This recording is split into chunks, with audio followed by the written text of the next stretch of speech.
Bismillahirrahmanirrahim. Assalamualaikum warahmatullahi wabarakatuh. Innal hamdalillah nahmaduhu wa nasta'inuhu wa nastaghfiruh wa na'udzu billahi min shururi anfusina wa min sayyiati a'malina. May yahdihillahu fala mudilla lahu wa may yudlilhu falan tajida lahu waliyyan mursyida. Asyhadu an la ilaha illallah wahdahu la syarikalah wa asyhadu anna Muhammadan abduhu wa rasuluh la nabiyya wa la rasula ba'dah. Ikhwati fillah, hadirin hadirat muslimin dan muslimat yang dimuliakan Allah, mari kita awali kajian kita dengan bersyukur dan memuji Allah subhanahu wa ta'ala. Alhamdulillah, pada malam hari ini Allah sudah memudahkan kita untuk beramal saleh. Allah sudah memudahkan kita untuk melangkahkan kaki ke rumahnya yang mulia ini.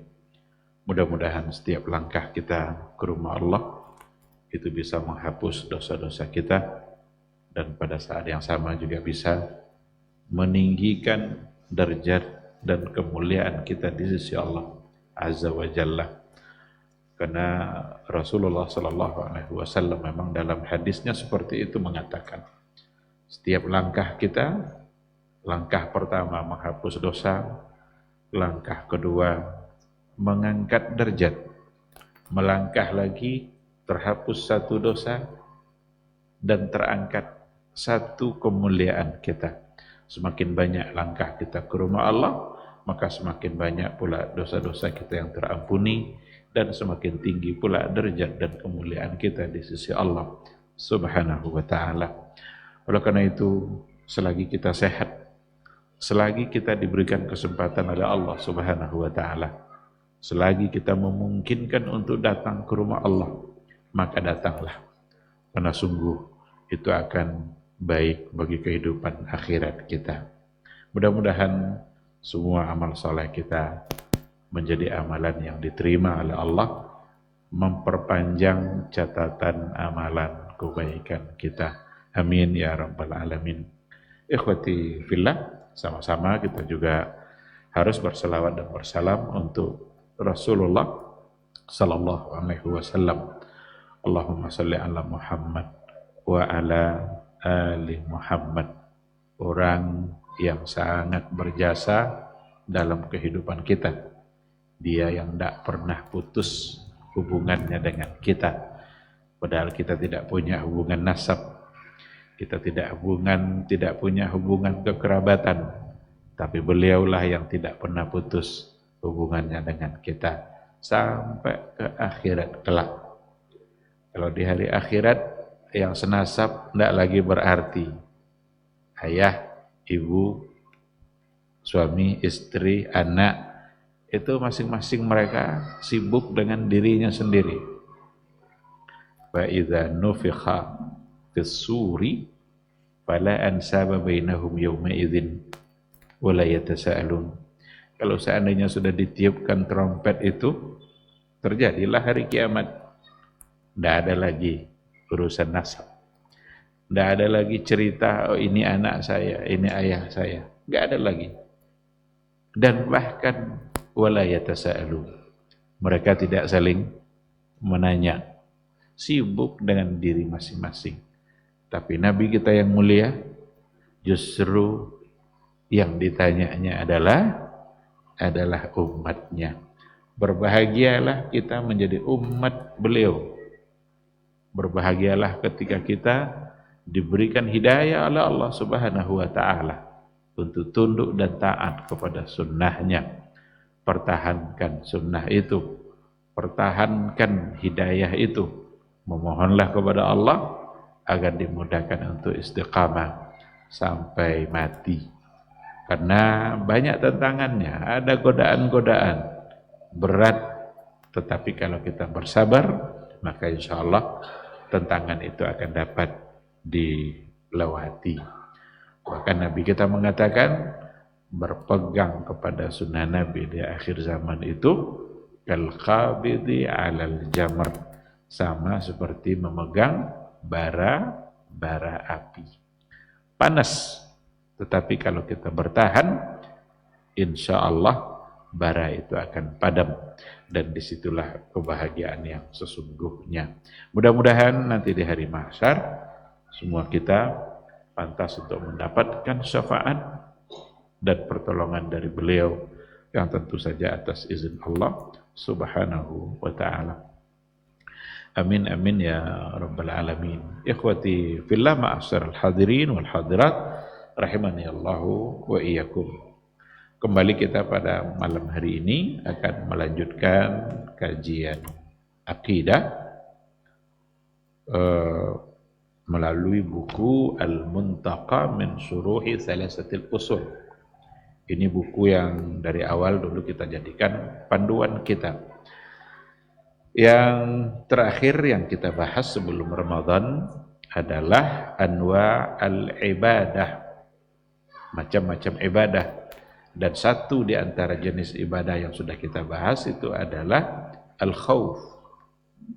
Al-khawfu, rasa takut kita kepada Allah subhanahu wa ta'ala. Ternyata rasa takut itu adalah ibadah dan masuk dalam kategori ibadah qalbiyah. Ibadah itu ada ibadah yang dilakukan oleh anggota tubuh kita, jawarih, ibadah badaniyah, badan kita. Kaki yang melangkah ke rumah Allah itu ibadah badaniyah. Kening yang sujud di lantai itu ibadah badaniyah. Tapi ternyata ada yang disebutkan oleh para ulama sebagai ibadah qalbiyah, ibadah hati. Hati kita beribadah kepada Allah subhanahu wa ta'ala. Yang salah satu bentuk ibadah hati itu adalah al-khawf. Kita memberikan rasa takut kita hanya kepada Allah subhanahu wa ta'ala. Ini dulu yang terakhir yang sudah kita bahas. Takut seperti apa? Karena tidak pula semua takut yang menjadi bagian dari kesyirikan. Ada yang dulu kita disebutkan di dalam buku ini sebagai al-khawfut tabi'i. Takut yang lumrah, yang lazim. Takut kepada sesuatu yang berbahaya. Nah, ini bukanlah menjadi bagian dari hal yang dianggap salah dalam kehidupan beragama. Karena juga hubungannya bukan dengan agama. Itu dengan keseharian kita. Nampak ular kobra lewat depan awak itu tidak akan takut. Takut itu namanya takut tabi'i. Lewat anjing gila, ada anak awak situ, awak jauh dia anak, pasti kita akan kejar anak kita. Apa betul? Ada rasa takut.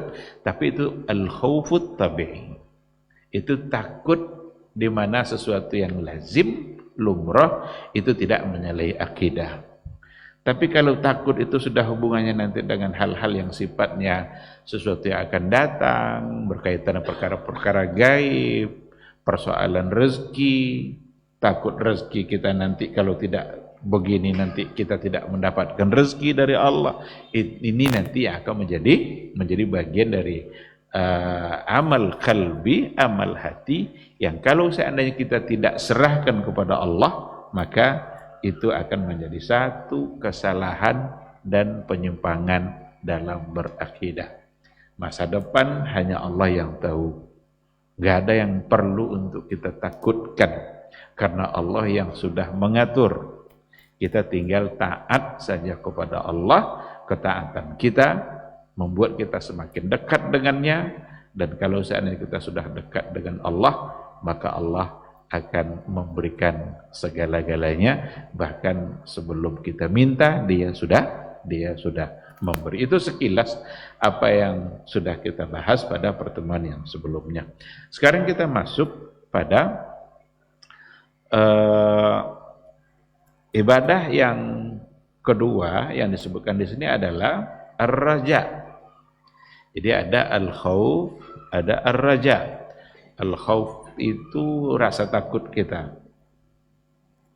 Ar-raja, harapan kita yang harus hanya kita sandarkan kepada Allah.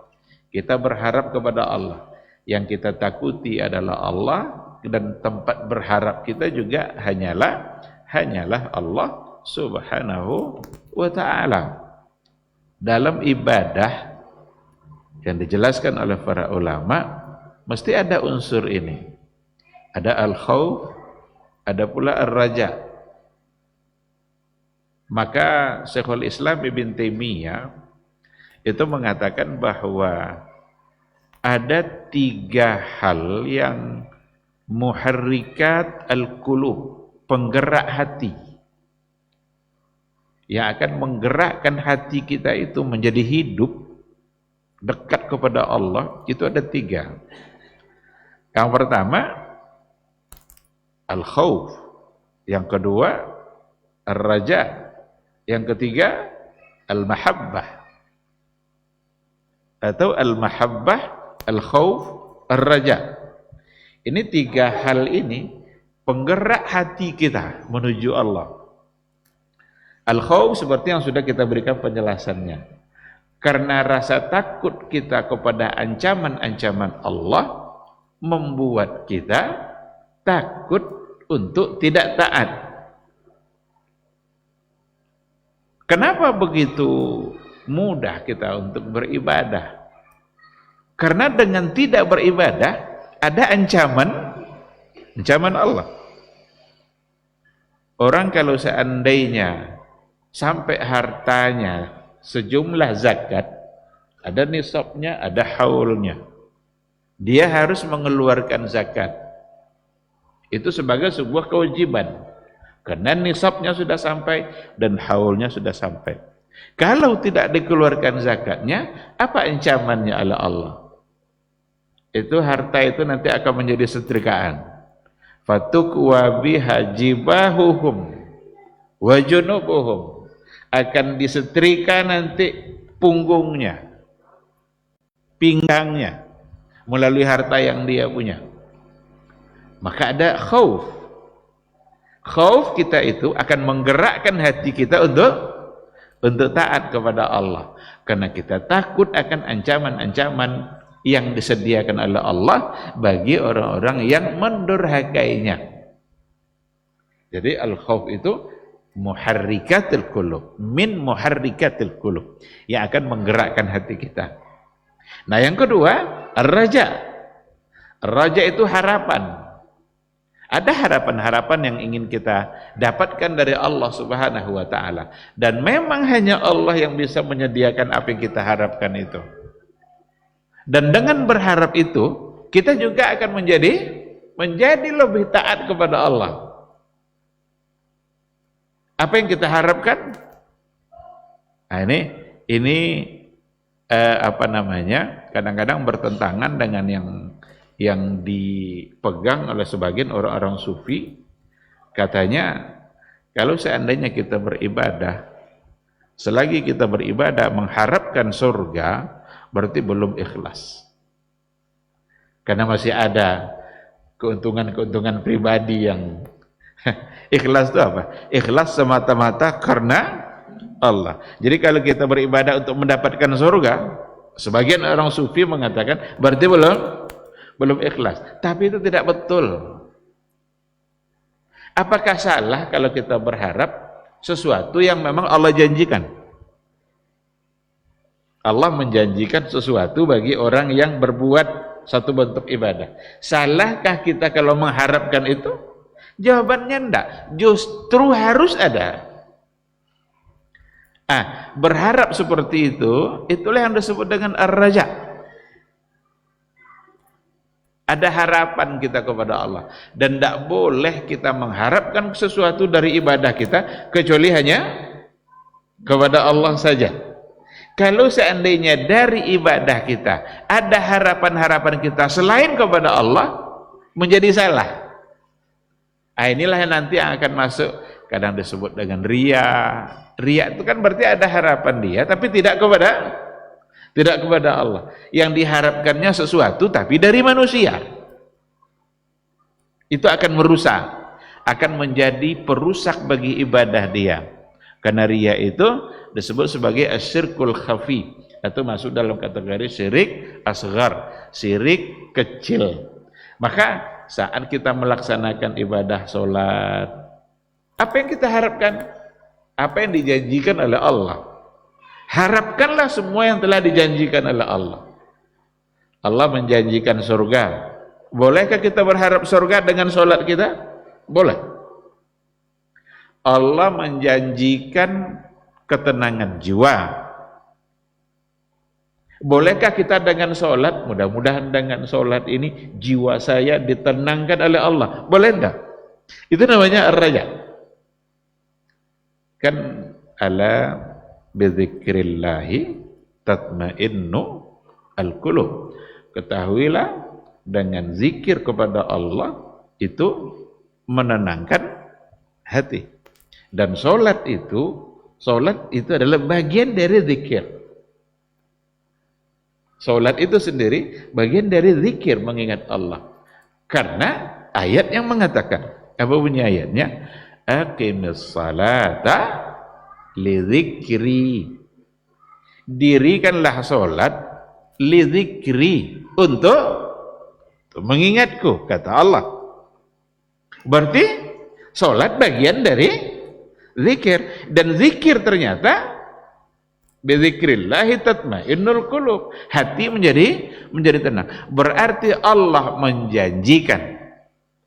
menjanjikan dengan sholat maka jiwa manusia akan tenang. Sekarang boleh tidak kita berharap saya sholat, saya dirikan supaya jiwa saya tenang?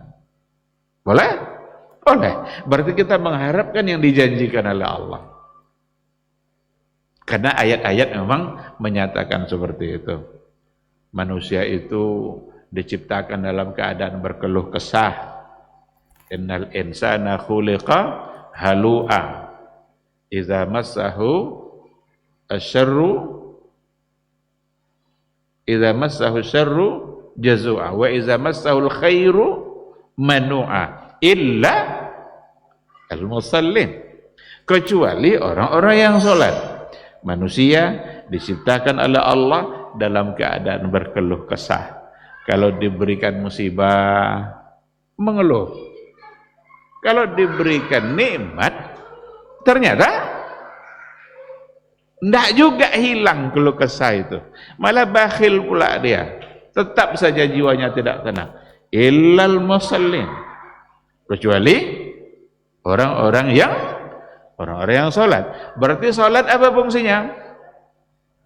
Untuk menghilangkan kegalauan. Jadi kalau seandainya kita ada galau dalam kehidupan kita, pikiran kita tidak tenang, hati gelisah, coba baca sholat kita. Coba kaji ulang. Seperti apa sholat yang kita laksanakan. Oh ternyata asarnya jam 5.30. Zuhurnya ada mau jam 3. Subuh kadang iya, kadang tidak. Kalau memang seperti itu, berpikirlah untuk merubahnya. Ingat, Allah tidak pernah memungkiri janji. Illal musallin, kecuali orang salat. Berarti Allah berjanji, kalau dia salat, maka pasti dia jauh dari gelisah, jauh dari galau. Bahasa anak muda ini, galau. Jauh dari itu semua. Nah sekarang ar-raja akan menggerakkan hati kita. Karena ada yang kita harapkan. Kalau kita punya harapan yang ingin kita dapatkan dari Allah Subhanahu wa taala, maka harapan itu di antara yang akan menggerakkan hati kita untuk mentaatinya. Maka al-khauf, kemudian ar-raja.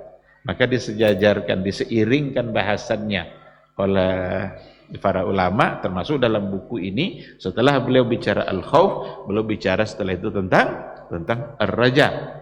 Dan ada yang tak kalah pentingnya adalah al-mahabbah. Al-mahabbah itu min muharrikatil qulub. Di antara yang akan menggerakkan hati kita itu adalah rasa cinta. Kalau sudah cinta, lautan pun diseberangi. Hujan pun ditempuh. Kalau sudah cinta. Tidak ada yang ambil.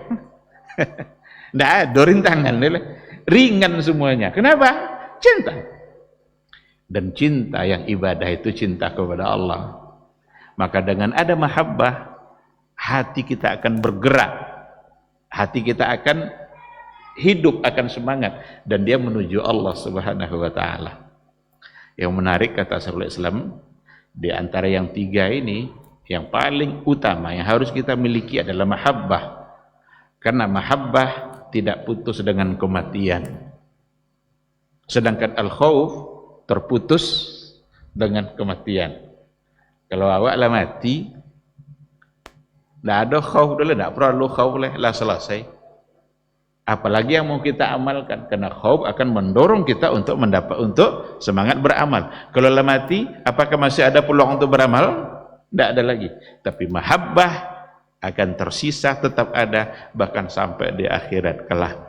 Cinta kita kepada Allah membuat kita selalu berharap untuk mendapatkan surga. Cinta kita kepada Allah membuat kita selalu berharap akan dapat melihat kepada wajahnya yang mulia. Tapi takut sudah hilang, takut sudah tidak ada. Tapi mahabbah masih tersisa. Jadi kata beliau, dari yang tiga itu, yang paling utama itu adalah mahabbah. Kalau seseorang itu beribadah dengan mahabbahnya kepada Allah, maka segala-galanya akan mudah untuk dia lakukan. Tidak akan payah lah.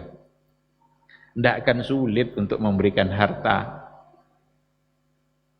Padahal kalau tidak ada mahabbah, betapa payahnya untuk mengeluarkan harta sebagai zakat.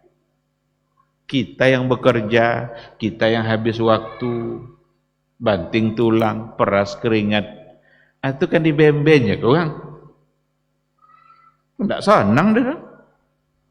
Tapi kalau ada mahabbah, belum datang waktunya dia sudah bertanya, ala boleh kalonnya. Maka ada pembahasan dalam kajian fikih, boleh tidak menyegerakan mengeluarkan zakat lebih cepat dari waktunya. Umpama zakat ini seharusnya dibayar di bulan Syawal, tapi di Ramadan itu kan kebutuhan manusia di bulan Ramadan ini lebih dari yang sebelumnya. Bapu dapik, bapu habis. Sekarang boleh tidak dia segerakan yang seharusnya zakat itu di bulan Syawal, sekarang disegerakan dikeluarkan di bulan Ramadan? Ada pembahasan itu. Kenapa para ulama membahas itu? Berarti ada pertanyaan. Dan pertanyaan seperti itu tidak mungkin datang kecuali karena dia mencintai, menyegerakan. Karena kalau dia tidak mencintai Allah, dia akan coba untuk lari dari kewajiban itu. Dia akan coba lari dari kewajiban. Kalau seandainya tidak ada cinta di hati, kalau dia bukan karena mencintai dia yang memerintahkan, maka dia akan cari celah. Bekilah, bulu jan kono dek kewajiban. Maka ada juga diberikan penjelasan oleh para ulama tentang hilah syariah. Kalau ada orang yang sebentar lagi akan sampai haul dari zakatnya, kemudian bulu jan kono dek zakat, belanja banyak-banyak.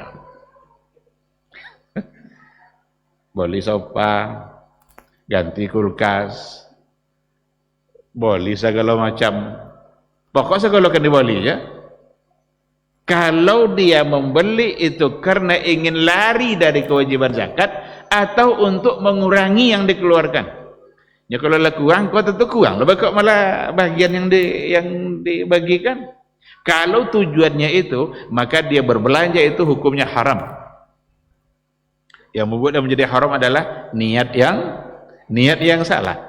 Innamal a'malu binniyat wa innamal likulli imri'in ma nawa. Kalau memang tujuannya untuk seperti itu, berarti kalau 10 juta, 5 juta jadi hanya lebih kurang bekak, atau tidak kena sama sekali.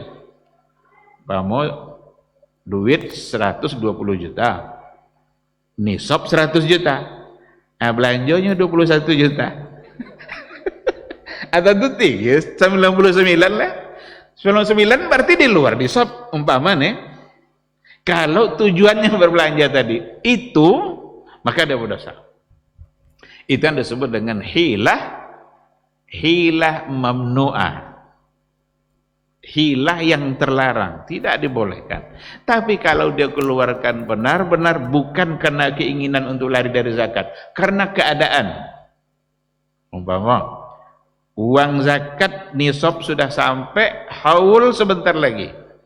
2 minggu lain penuh haul. Akhirnya sakit salah satu keluarga.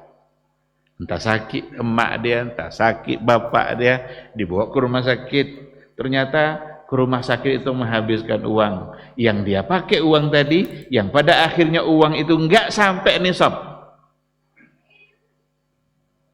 Berdosa? Enggak. Karena memang itu keadaan, bukan dia yang mengakalinya. Karena kalau sudah di luar batas nisab, maka tidak ada kewajiban. Itu pula lah indahnya agama Islam. Kalau tidak sesuai syarat dan ketentuan, maka SKB syarat dan ketentuan berlaku. Kalau tidak ada syarat, berarti tidak. Nah, begitulah dalam ketentuan agama. Allah tidak ingin menzalimi siapapun. Kalau tidak kena oleh syarat, maka tidak. Tapi kalau kena oleh syaratnya dan ketentuannya, maka jangan coba-coba lari. Akan menjadi dosa bagi dia. Al-mahabbah, orang yang kalau di hatinya ada mahabbah, akan jauh dari sifat seperti tadi. Bahkan justru yang ada di diri dia, bagaimana supaya sesegera mungkin dia melaksanakan apa yang diperintahkan oleh Allah dan oleh Rasulullah Sallallahu Alaihi Wasallam. Ditunggu-tunggu datangnya perintah jika ada mahabbah. Maka itulah diantara yang akan memberikan kebaikan, pahala yang luar biasa dan mendatangkan keampunan dosa. Itu kata Nabi diantaranya adalah intizarus salati ba'das salah. Intizarus salah ba'das salah, menunggu datangnya solat setelah solat yang sebelumnya. Fadzalikumur ribat, fadzalikumur ribat, fadzalikumur ribat. Itulah sesuatu yang akan mengikat, akan kokoh iman dibuatnya, karena dia menunggu-nunggu. Sudah salat maghrib, dia tunggu-tunggu kedatangannya salat isya. Selesai salat zuhur, dia tunggu-tunggu kedatangannya salat asar. Setelah selesai asar, dia tunggu-tunggu kedatangan maghrib. Semangat menunggu seperti itu, berarti di situ karena ada mahabbah. Baik, ikhwati fillah. Jadi setelah al-khauf, yang dibicarakan di sini adalah ar-raja. Raja itu harapan yang harus ada pada kita, yang harus kita gantungkan kepada Allah Subhanahu wa taala. Tidak boleh kita berharap kecuali hanya kepada Allah, dan tidak boleh kita mengharapkan sesuatu kecuali memang itu yang dijanjikan oleh Allah Subhanahu wa taala. Apa dalilnya? Dalilnya salah satu dari ayat Al-Qur'an yang dikatakan di sini adalah faman kana yarju liqa'a rabbih falyamal amalan salihah wa la yusyrik bi ibadati rabbih ahada. Di situ ada kata yarju. Yarju itu raja. Raja yarju, rajaan, berharap, mengharapkan sesuatu. Faman kana yarju liqa'a rabbih, barang siapa yang mengharap liqa'a rabbih. Apa arti liqa'a rabbih? Bertemu dengan Rabbnya. Jadi siapa yang berharap agar dia bisa bertemu dengan Rabbnya, falyamal amalan salihah, maka hendaklah dia melaksanakan amal saleh.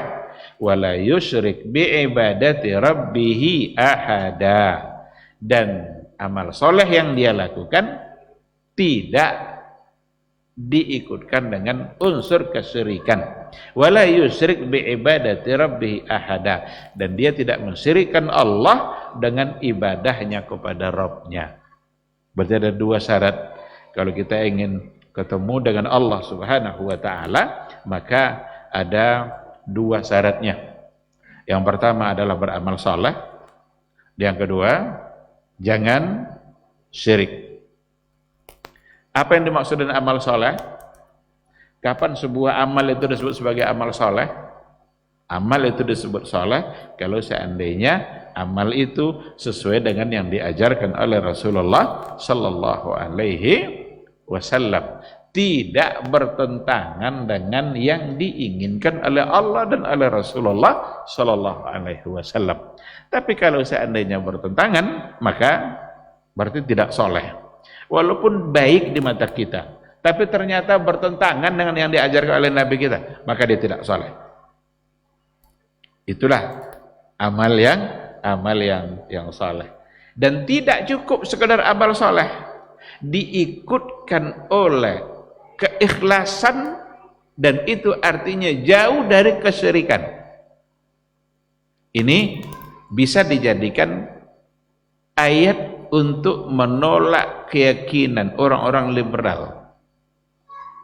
Orang-orang liberal itu cenderung dia punya pikiran amal soleh itu dipahami secara baik.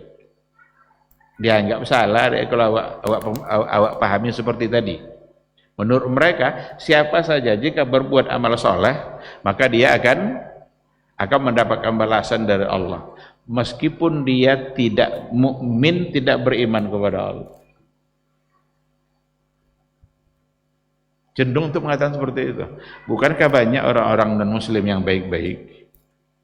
Alangkah tidak adilnya Allah kalau dia tidak mendapatkan balasan nanti di hari akhir. Siapa yang akan memberikan dia balasan? Dia tidak percaya sama Allah. Dia tidak beriman kepada Allah.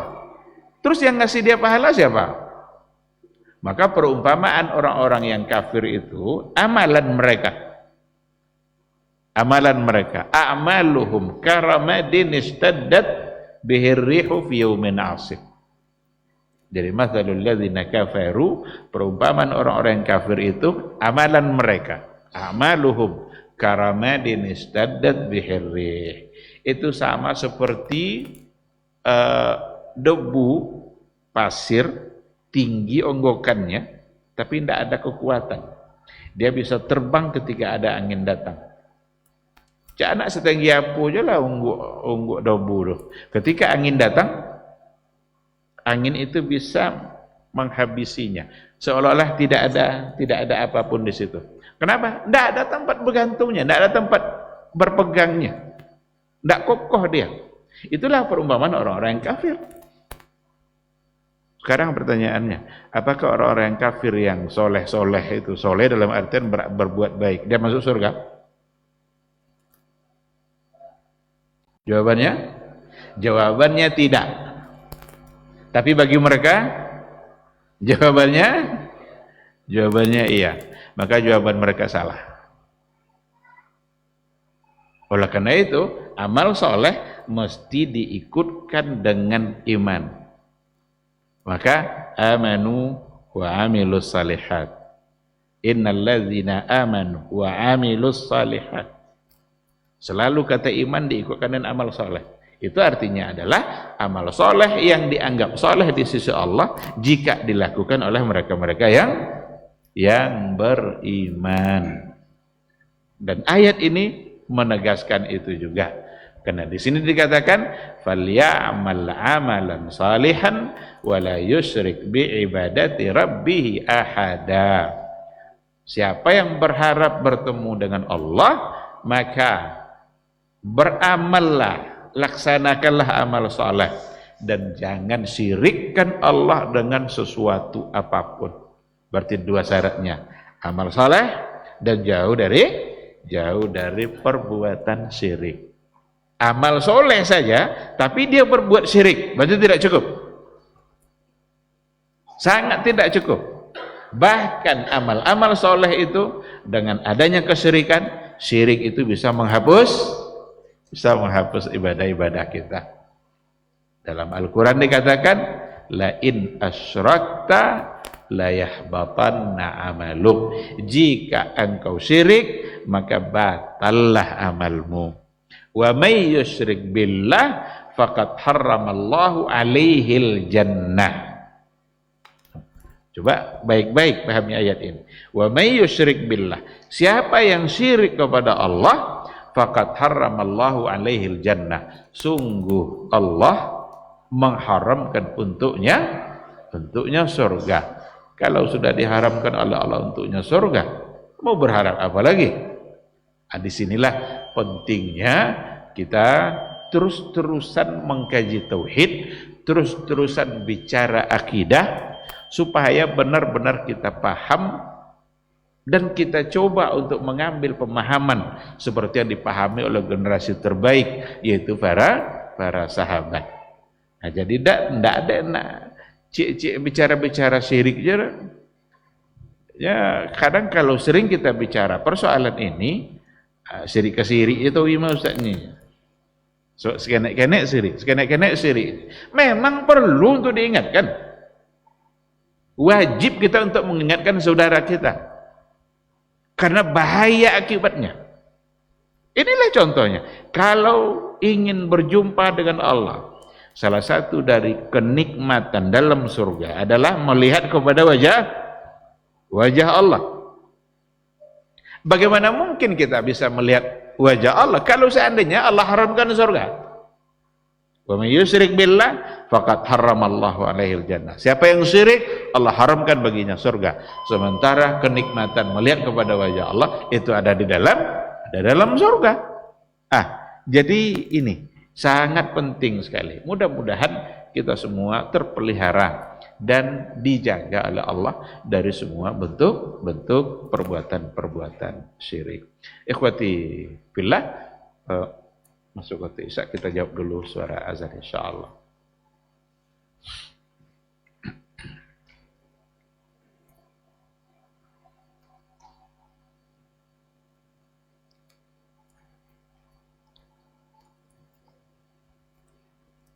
Allahu Akbar, Allahu Akbar, Allahu Akbar, Allahu Akbar.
Bismillahirrahmanirrahim. Alhamdulillah wassalatu wassalamu ala Rasulillah wa ala alihi wa sahbihi wa mawala. Ikhwati fillah, ma'asyiral hadirin wal hadirat, rahimani Allahu wa iyyakum. Kembali kita ke materi kita di antara amal qalbiyah, amal hati. Itu di antaranya ternyata juga adalah ar-raja, selain daripada al-khauf.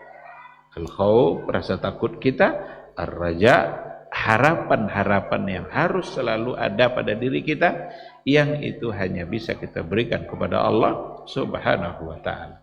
Di antara bentuk harapan kita adalah berharap bertemu dengan Allah. Kalau ingin kita berharap bertemu dengan Allah, maka beramal soleh dan jangan lakukan syirik. Itu artinya adalah semua harapan kita akan menjadi terpuji kalau seandainya diikutkan dengan amalan, dengan usaha. Tapi kalau seandainya hanya berharap tapi tidak diikutkan nanti dengan amal saleh, berarti rajanya masuk dalam kategori raja mazmum. Jadi dibagi raja itu ada raja mamduh, ada raja mahmud yang terpuji, ada raja yang mazmum yang tercela.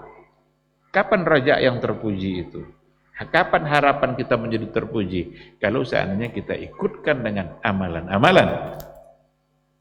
Tapi kalau seandainya hanya bisa berharap, tapi tidak ada ikhtiar, tidak ada sesuatu amalan yang kita lakukan, maka itu percuma. Harapan tinggal harapan. Tidak akan dia dapatkan apa yang diharapkan.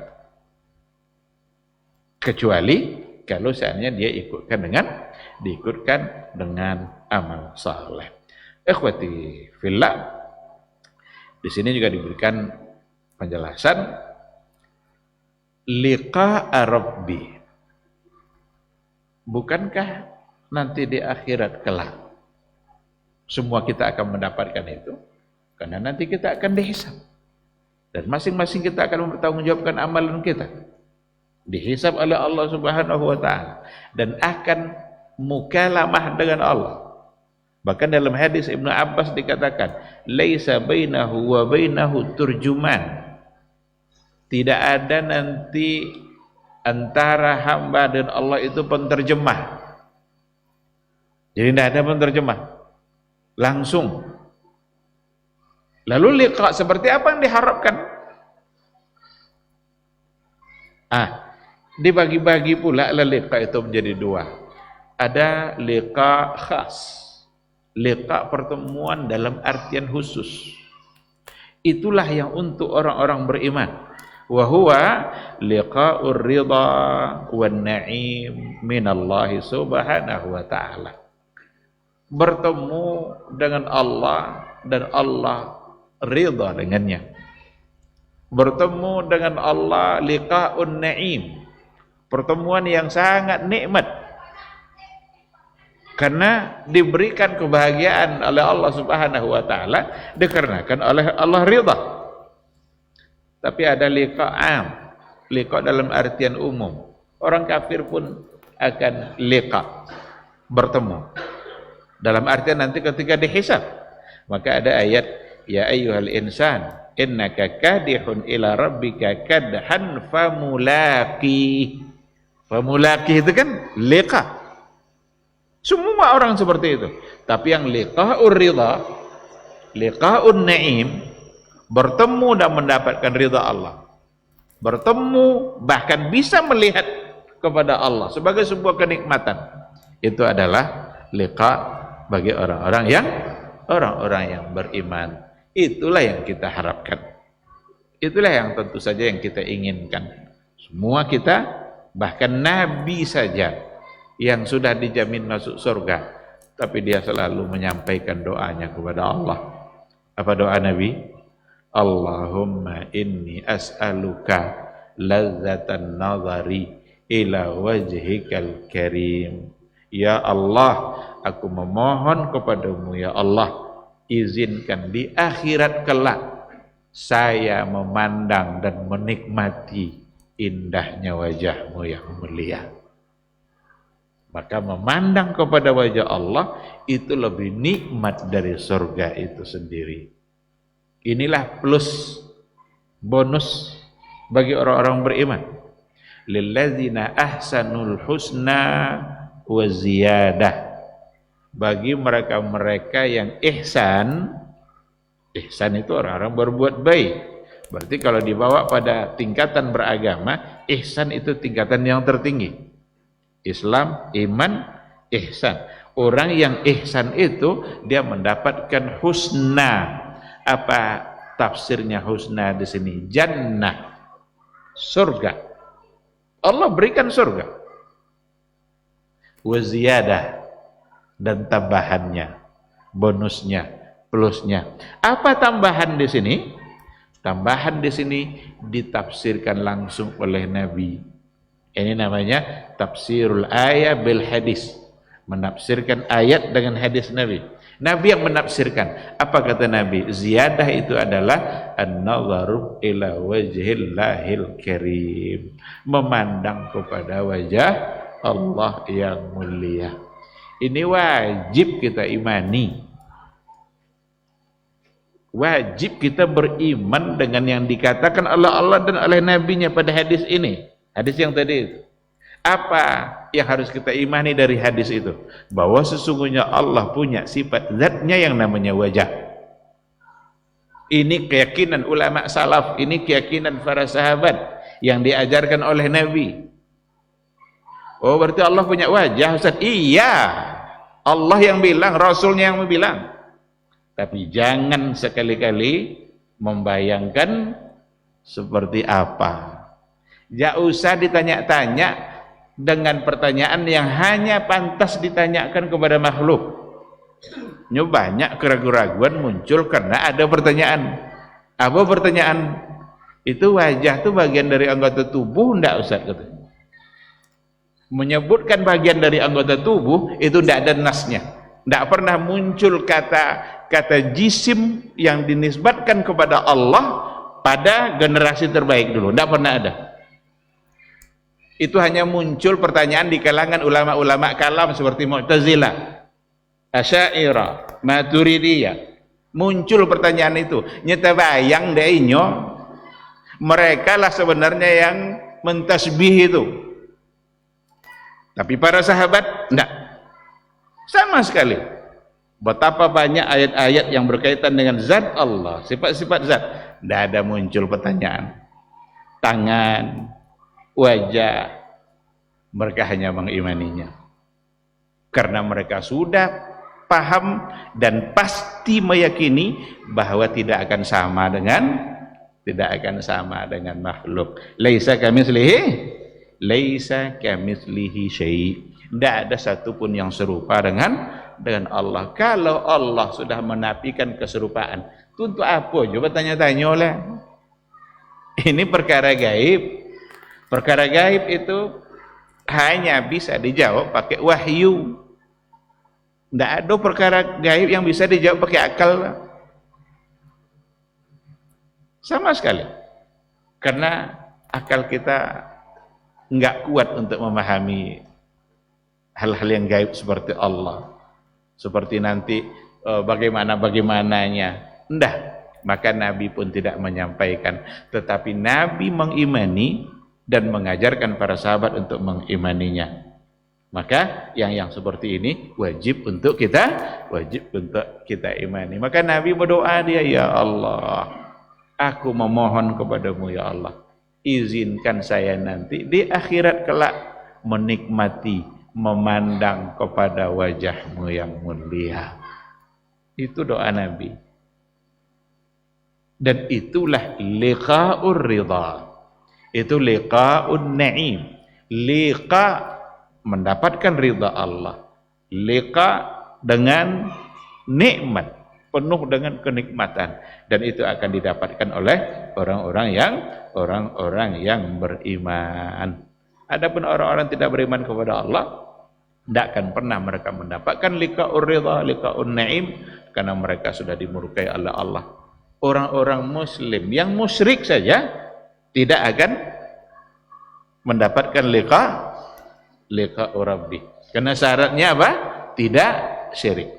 Faman kana yarju liqa'a rabbih falyamal amalan salihan, amal saleh, wala yusyrik bi ibadati rabbih ahada, dan jangan dia melakukan bentuk-bentuk kesyirikan. Baik, ikhwati fillah, saya ingin mengakhiri pertemuan kita biar nanti ada waktu untuk bertanya jawab dengan sebuah hadis yang datang dari Anas ibn Malik. Anna Nabiyya sallallahu alaihi wasallam dakhala ala syabin wa huwa fi maradil maut. Jadi Rasulullah sallallahu alaihi wasallam masuk ke seorang pemuda, seseorang yang dia itu saat-saat menjelang kematian. Berarti sakit, tapi sakit parah menjelang kematiannya. Faqala, dan Rasul berkata kepada pemuda itu, kaifa tajiduka? Bagaimana rasanya kamu sekarang ini? Itulah kira-kira. Bagaimana kamu mendapatkan dirimu sekarang ini? Apa yang kamu rasakan sekarang ini? Qala, dia berkata, arjullaha ya Rasulullah wa akhafu dzunubi. Ini jawaban dari pemuda tadi. Arjullaha ya Rasulullah. Saya penuh harap kepada Allah wahai Rasulullah, wa akhafu dzunubi, dan saya sangat takut dengan dosa-dosa saya. Berarti ada dua yang di hatinya sekarang ini. Pertama khauf, rasa takutnya, takut dengan dosa-dosa yang banyak. Jadi kita mesti takut dan dosa-dosa kita yang banyak itu. Nya kalau sekene ya dosa-dosa nak mampu aja lah. Tapi kalau lay takut kena banyak, takut wak menambah. Nya dosa lah banyak nang kene do amal soleh pun. Yang pada pemuda ini ada rajaknya kepada Allah. Saya penuh harap kepada Allah. Berarti dia bisa berharap ingin ketemu, bisa berharap surganya. Itu harapannya kepada Allah. Wa akhafu dzunubi, sementara saya juga takut dengan dosa-dosa saya ya Rasulullah. Faqala Rasulullah sallallahu alaihi wasallam, maka berkata Rasulullah sallallahu alaihi wasallam, la yajtami'ani fi qalbi abdin fi mithli hadzal mautin illa a'tahu Allahu ma yarju wa amanahu mimma yakhaf. Kata Rasul, tidaklah berhimpun pada hati seseorang dalam kondisi seperti ini, tidak berhimpun padanya dua yang tadi itu.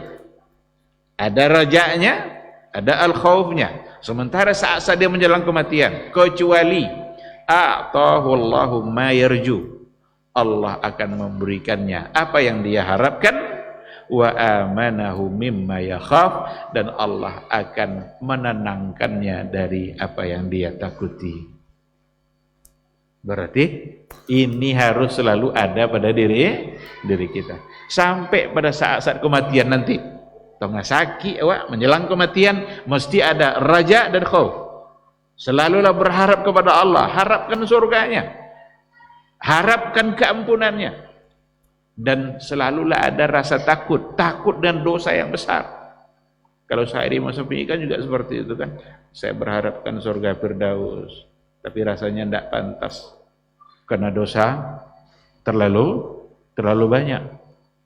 Kalau ada dua tadi itu, kata Rasul, kecuali Allah akan memberikan apa yang dia harapkan dan akan menyelamatkannya dari apa yang dia takutkan. Berarti ini bagian dari iman, ini bagian dari amal hati, bagian dari tauhid. Karena pada saat kita takut kepada dosa-dosa kita, itu artinya kita mengharapkan keampunan dari Allah subhanahu wa ta'ala. Ikhwati fillah, ini mungkin yang menjadi bagian dari kajian kita pada maghrib ini. Mudah-mudahan dapat dipahami insyaallah. Semoga hati kita selalu dihiasi oleh rasa takut yang hanya kepada Allah, dan selalu pula dihiasi dengan penuh harap, yang harapan itu hanya kita minta dan kita berikan kepada Allah subhanahu wa ta'ala. Terima kasih. Mungkin masih ada sedikit waktu, satu atau dua pertanyaan, jika ada dipersilakan.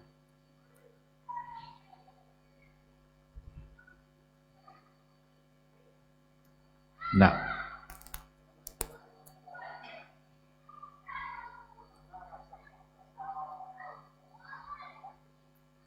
dalam sholat. Sholat adalah salah satu dari ibadah kita.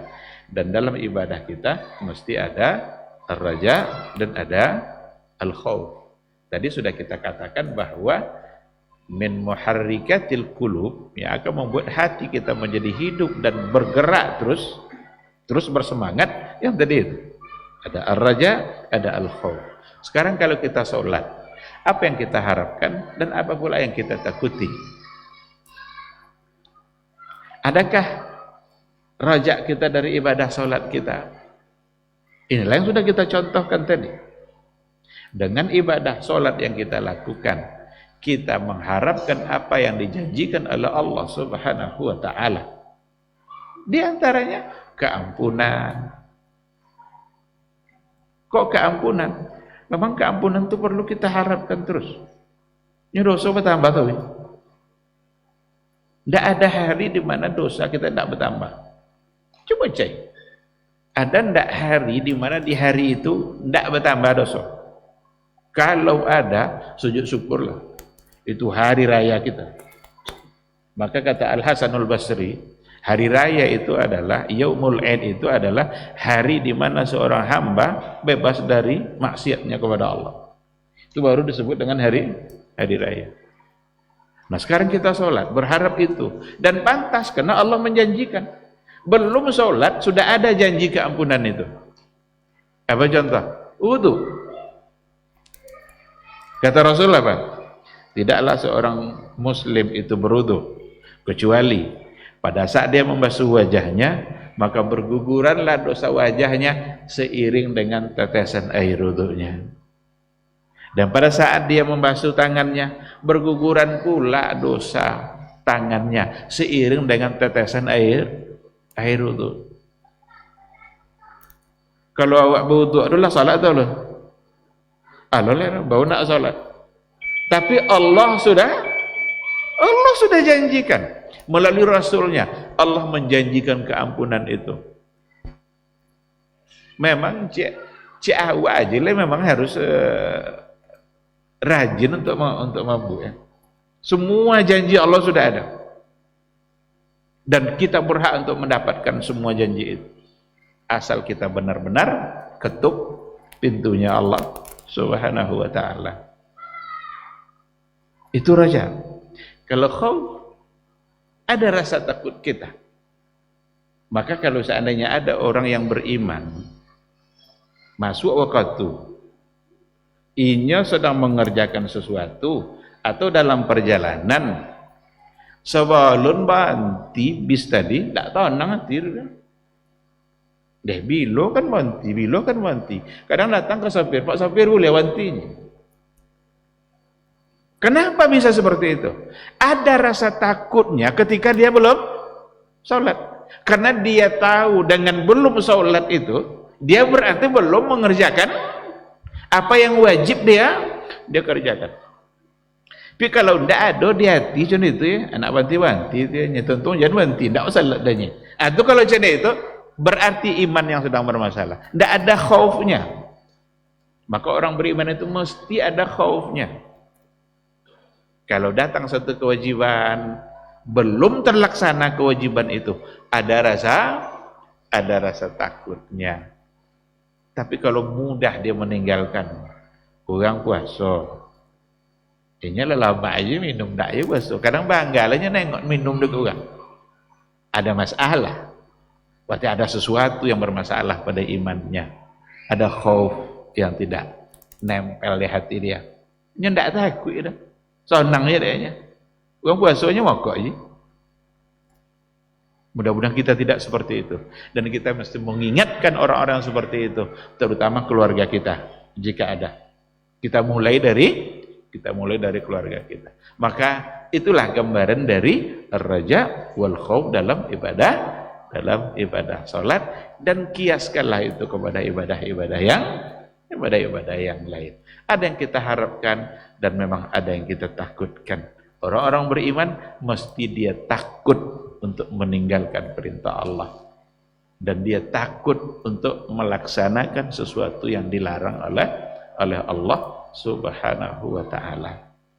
Ada orang yang dia ndak menyadari bahwa yang nyo makan juga kosan barang haram. Setelah selesai makan, baru disabuin orang. Cunya, itu babi dunia. Kalau dia beriman, gimana hatinya? Ada ndak rasa takut, rasa menyesal? Itulah bukti iman. Pasti itu, kadang mau muntah dia. Karena terlanjur melaksanakan, padahal tidak tentu tadi itu. Tapi kalau ada orang yang sengaja aja dia melaksanakan hal yang dilarang, berarti ada masalah. Ada persoalan iman yang perlu dikaji. Nah, maka berbahagialah ketika kita diberikan iman oleh Allah. Berbahagialah dan selalulah memohon kepada Allah supaya iman kita tetap kuat, iman kita tetap kokoh, tidak goyah oleh godaan dunia yang lainnya. Sekira seperti itu. Wallahu subhanahu wa ta'ala a'lam. Barakallahu fiik. Cukup baik, saya kira sampai di sini kajian kita malam hari ini. Semoga majelis kita majelis yang diberikan keberkahan oleh Allah, membuat kita menjadi berbahagia dan menjadi mulia di sisi Allah, karena salah satu untuk mendapatkan kemuliaan di sisi Allah adalah dengan ilmu selain daripada iman. Terima kasih. Subhanakallahumma bihamdika asyhadu an la ilaha illa anta astaghfiruka wa atubu ilaik. Wassalamualaikum warahmatullahi wabarakatuh.